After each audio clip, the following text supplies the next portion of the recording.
Олон улсын хөдөлмөрийн байгууллагаас жил бүрийн 4-р сарын 28-ны өдрийг ажлын байран дах хөдөлмөрийн аюулгүй байдал, эрүүл ахуйн дэлхийн өдөр болгон олон улсын хэмжээнд тэмдэглэж байхаар 2003 онд шийдвэрлэсэн. Үүний хүрээнд 2020 онд аюулгүй байдал, эрүүл мэндийн эерэг соёлыг хамтдаа төлөвшүүлэн уриатаагаар сарын аян зарласан байна. Аянаар ажлын байран дах хөдөлмөрийн аюулгүй байдал, эрүүл ахуйн соёлыг төлөвшүүлэх, ажилтны эрүүл мэнд аюулгүй байдлыг хангах чиглэлээр сургалт сурчилгаа мэдээллийн ажлыг олон нийтэд түгээх юм байна. За орхон аймгийн хөдөлмөрийн аюулгүй байдал, эрүүл ахуйн салбар зөвл засаг даргын захирамжаар тодорхой өөрчлөлтүүд орж нэрсээр одоо захирамжинд орж захирамжлагддаг байсан бол одоо бол албан тушаалаар ордог болсон. Тэгээд Орхон аймгийн үйлдвэрчний хөвлийн холбооноос 3 албан тушаалын төлөөл, Орхон аймгийн ажил олгогчдын эзэдийн холбооноос 3 албан тушаалын төлөөл, Орхон аймгийн засгийн хамгааллын газраас 3 албан тушаалын төлөөл гэдэг нийт 9 хүний бүрэлдэхүүнтэй захирамжлагдаж гарсан ажлын хэсэг анхны хурлаа хийлээ.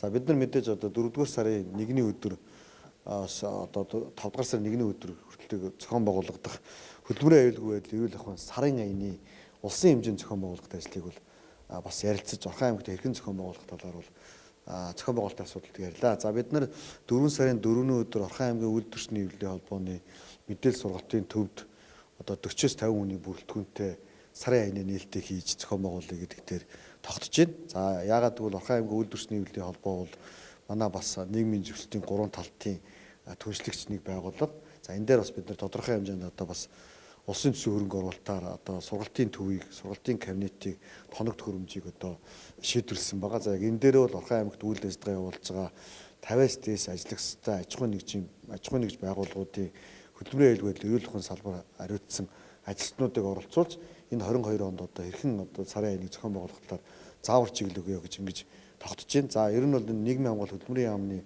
хөдөлмөрийн аюулгүй байдал, эрүүл ахуйн хэлтсээс бол манай энэ Орхон аймгийн хийж байгаа ажлыг бол бас орон дээр шууд одоо дамжуулах юм арга хэмжээг зохион байгуулж гэсэн ийм чиглэлд ирүүлсэн.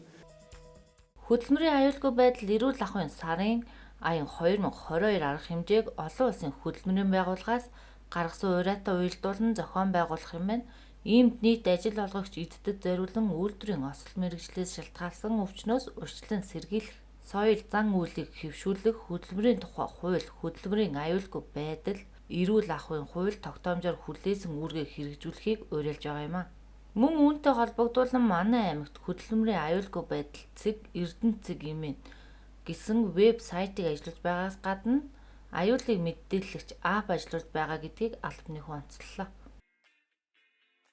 Орхон аймгийг одоо бусад аймагуудад туршлага болох ус хэмжээний одоо 3 одоо зүйлийг бол бид нар дамжуулж харуулна гэж ойлгож байгаа.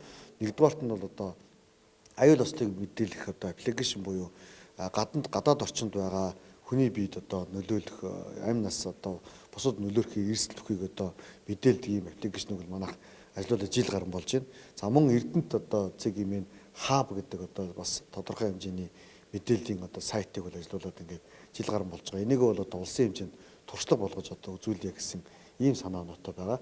За ер нь бол энэ аппликейшнийг анх одоо бас үүссэн цагаас нь бол нэлээдгүй олон одоо нийтдээ бол нэг 1200 орчим одоо иргэдвэл одоо манай байрны гадаа, манай хүүхдийн тоглоомын ойр орчимд миний явдаг явган зам те одоо олон одоо асуудлууд байгаа талаар мэдээлэлүүд ирсэн.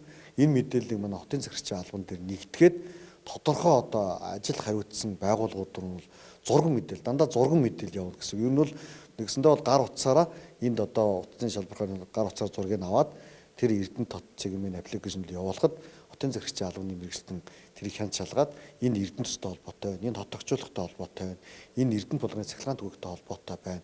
Эсвэл энэ одоо Баян өндөр сүмтэй холбоотой байна. Энэ цэцэрлэгт ногоон байгуул холбоотой байгууллагууд шилжүүлээд буцаага тэрийг одоо хотын захирагчийн албанд нэгтгээд иргэн одоо доржид бол мэдээлэл өгдөг ийм байдал бол нэлээдгүй хэвшиж байна. За Эрдэнэт хаб цэгмийн дээр бол энэ хөдөлмөрийн аюулгүй байдал, эрүүл ахуйтай холбоотой хууль тогтоомж, тушаал зааврууд, за мөн одоо ажлын аргачлалууд, аюулгүй байдал өрсөн ийм зүйлүүдийг бол дотоодоо чиглэсэн ийм мэдээлэлүүд явдаг. Тэгэхээр яг одоо манай сарын аяны гол онцлог дотоод чиглэсэн энэ одоо цахим одоо болсон зүйлээ бол сурчлаа.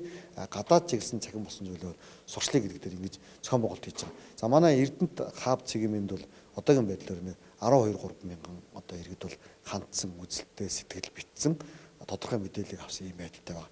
Цаашдаа энийг одоо сурчилж энэ сарын аянаараа одоо өшөө дэлгэрэнгүй сурчилж хүмүүст гэж хүргэснээр бол эдгээрт хандах хандлтууд сайжирснараа иргэдийн одоо өөрсдийн бэртэж гэмтэх осолд орохоос урьдчилан сэргийлж чадна гэж бодож байгаа. Нөгөө талдаа бол байгууллагууд дээр ажиллаж байгаа хабын ажилтнуудыг чадваржуулах тушаал шийдвэр дүрм журам тодорхой одоо мэдээллүүдийг бол заавал хурал цуглуулад авахгүйгээр тэрүүгээр дамжуулаад авах боломжтой. Тэн дээр мөн санал хүсэлтэд бичихэд манай одоо Эрдэнэтийн хабын зөвлөлийн нөхдүүд буцаагаад эдэнд хариу өгдөг байдлаар зохион байгуулъя гэж нэгсэндээ бол одоо цахим Эрдэнэт хөтөлбөртэй холбогдож байгаа. Аймаг эсрэг том зорилт цахим Эрдэнэттэй холбогдож байгаа бас нэг одоо салбар зөвлөлүүдтэй ажиллаа л гэж та бүхэн ойлгож байна. Аяны үеэр мөн ажилтныг эрүүл аюулгүй ажлын байранд ажиллах, түншлэн хүүхэд залуучуудын аюулгүй орчинд сурах хүмүүжих нөхцөл боломжоор хангаж эхлэлээр урьдчилан сэргийлэх ажлыг аж ахуй нэгж байгууллага бүх шатны сургалтын байгууллагыг уриалж байгаа юм а.